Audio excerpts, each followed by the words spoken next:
अगले दिन ओरिन, मिलो और लायरा ने नक्शे का पीछा करते हुए अंधेरे गलियारों में कदम रखा। एक पुरानी टेपेस्ट्री के पीछे उन्हें एक गुप्त सीढ़ी मिली जो धरती के भीतर घुमावदार ढंग से नीचे जा रही थी। हर कदम एक चेतावनी की तरह गूंजता था। हवा और ठंडी होती जा रही थी। ओरिन के मार्बल से लाल रोशनी धड़क रही थी। नीचे पहुंचते ही उन्होंने एक विशाल पत्थर का कक्ष देखा। हवा में तैरते क्रिस्टल उस कमरे को रोशन कर रहे थे और दीवारों पर अजीब नक्काशियां उकेरी गई थीं। अंधेरे के भीतर से एक आवाज गूंजी, वेलकम टू द वॉल्ट। स्वागत है वॉल्ट में। वो काल्डर था। वो बाहर निकला एक ठंडी मुस्कान के साथ। तुम बहुत दूर आ गए हो भतीजे, लेकिन तुम अब भी सच नहीं जानते। ओरिन ने पूछा, कौन सा सच? काल्डर की आंखें चमकने लगीं। यह स्कूल उन पुराने प्राणियों की जेल पर बनाया गया था। तुम्हारे पिता ने उन्हें यहीं बंद करने में मदद की थी और अब मैं उन्हें आजाद करने वाला हूं। तुम पागल हो, लायरा चिल्लाई। काल्डर ने हाथ उठाया। पिंजरा चटकने की आवाज आई और धुआं बाहर निकलने लगा। एक विशाल प्राणी काला और चमकते हुए चिन्हों से ढका हुआ रोशनी में सामने आया। यहां आकर तुमने बहुत बड़ी भूल की है, काल्डर ने फुसफुसाया। ओरिन ने मार्बल ऊंचा उठा लिया। वो इतनी तेज चमकी कि सबकी आंखें चौंधिया गईं। अचानक एक जोरदार हवा का झोंका उठा और तेज रोशनी की एक चमक हुई। रोशनी की चमक धीरे धीरे फीकी पड़ गई। वॉल्ट में सन्नाटा छा गया। ओरिन ने धीरे से आंखें खोलीं। इरा ने फुसफुसाकर कहा, हम कहाँ हैं? मिलो ने उंगली से इशारा किया, देखो वो स्क्रॉल। वो अब हवा में तैर रहा था, अपने आप घूम रहा था। उसकी सतह पर निशान चमक रहे थे। उनमें से एक नया निशान धड़क रहा था, एक गियर की तरह का चिन्ह धीरे धीरे घूमता हुआ। अचानक जमीन कांप उठी। उनके पीछे एक छुपी हुई दीवार खुल गई जिसमें एक चमकता हुआ रास्ता था, तैरते हुए टाइल्स का। बिना कुछ कहे तीनों उस रास्ते पर चल दिए। वो एक अजीब कमरे में घुसे।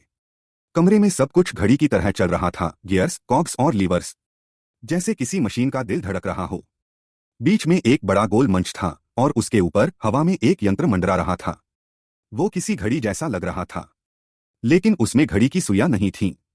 सिर्फ एक चमकता हुआ कोर था और अजीब तार जो उसे दीवारों से जोड़ रहे थे। ओरिन आगे बढ़ा।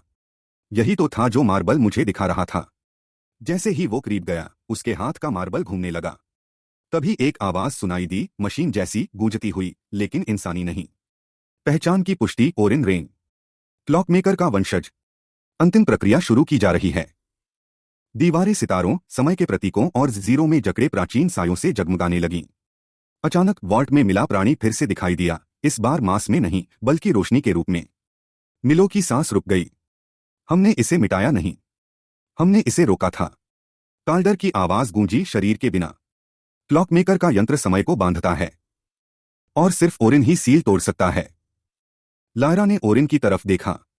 तुम्हारे पास एक चुनाव है, या तो उन्हें हमेशा के लिए बंद कर दो या मशीन खोल दो। ओरिन चमकते हुए कोर की तरफ बढ़ा।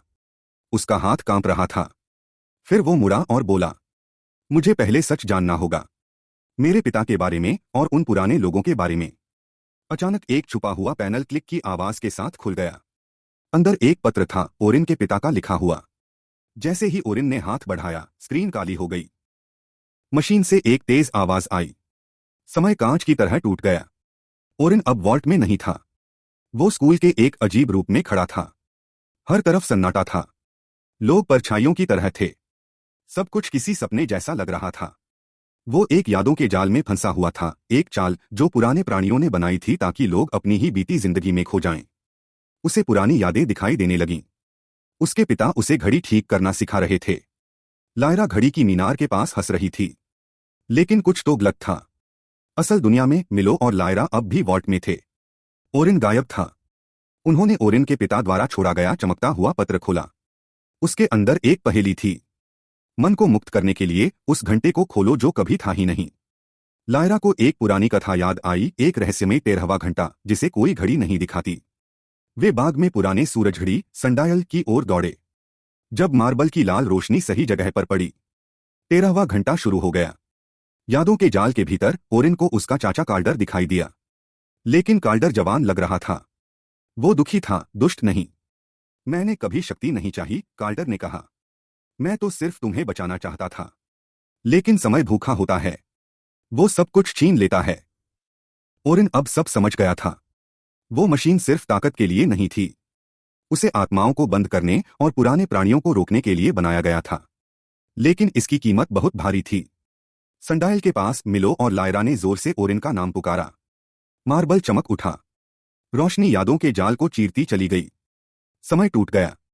ओरिन लौट आया। उसकी आंखों में चमक थी, जैसे उसने सब कुछ देख लिया हो। हमारे पास ज्यादा समय नहीं है, उसने कहा। अंतिम सील टूट रही है। एक परछाई हिली। पुराने प्राणी जाग रहे हैं।